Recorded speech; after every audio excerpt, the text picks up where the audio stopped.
Untold stories are a rare thing. Every screenwriter knows that. The world of the psychiatric ward is vastly underexplored. Audiences have rarely been there. Not since One Flew Over the Cuckoo's Nest scared the shit out of everyone. But a lot's changed in psychiatric medicine since the 1970s. What hasn't changed is our fear of that world and the people in it. What hasn't changed is our fear of mental illness itself. I know because I was crazy enough to think that pitching a television show about mental illness was a good idea. The word asylum literally means protection and safety, but the irony of going into one is this. The very place you go to try and get better is full of people who are actually making you feel worse. And that's just the patients. A lot of psych nurses and a lot of psychiatrists, in fact, are batshit crazy themselves. Just because someone's not mentally stable, though, doesn't mean they can't be good at what they do or that they can't help you. The hero in Wakefield, a psych nurse, is a life raft for so many people, despite the fact he is unravelling himself. Many people can continue to function while they are mentally unwell. I was once so desperate for money, I wrote a whole episode of television series from inside a psychiatric hospital. I got day leave, a little black dress, I attended the writer's room, returned to the hospital, put my slippers and dressing gown on, and somehow managed to write the entire episode with no one ever knowing.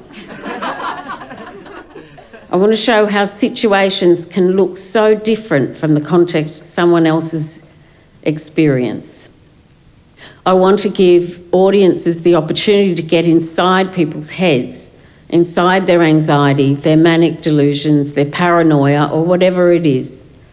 I want them to see that many of the states and conditions we call mental illness are really exaggerations of feelings that most of us can recognise in ourselves. It's actually an incredibly relatable experience. Sometimes the only way to make a point, the only way to convince people that something actually could happen in a drama is to admit that something like that happened to you. And that's my double bind. I can't sell this show without coming out and telling them I'm a basket case myself. Telling them that will probably ruin my chances of getting the show up at all, and probably my career. I'll give them an edited version. One hospital admission, only one. Just a little bit crazy.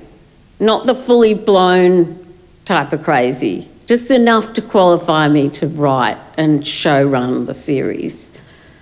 There's a lot of shifting in seats and compassionate nodding going on. Now they think I'm straight out of Cuckoo's Nest. Then I get the news. Whatever they think, the ABC want to develop the show. We're on.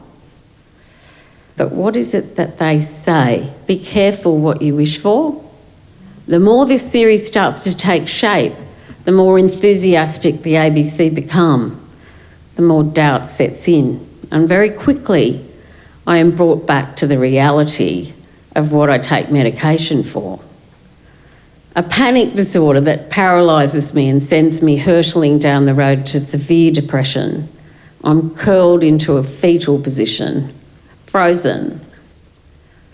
Fast forward 2 more years. I'm standing in a set which we have built to look just like the one I spent so many months in during my 3rd and last admission. Drug dispensary, office, nurse's station, corridor running both ways. The set designers are hard at work, Vic, preparing for the first day of shoot. And I'm standing there thinking, maybe this is not actually a set. Maybe I'm actually in a psych ward. And the delusion is that I'm making a TV show about mental illness.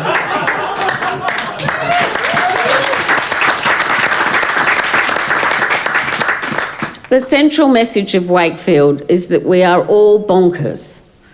There's not a single person I know who doesn't have their own form of crazy.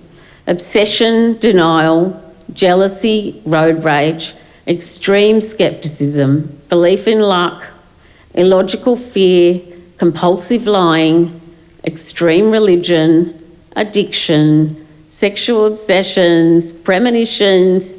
None of us are completely sane.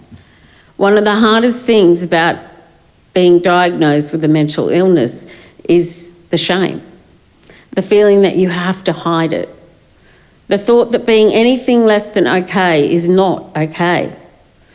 Had I not risked telling people I'd been less than okay, not just once, but 3 times, I would never have convinced the punters to invest in Wakefield.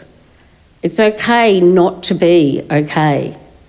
And the more we tell people we're not okay, the easier it will become for others to do the same.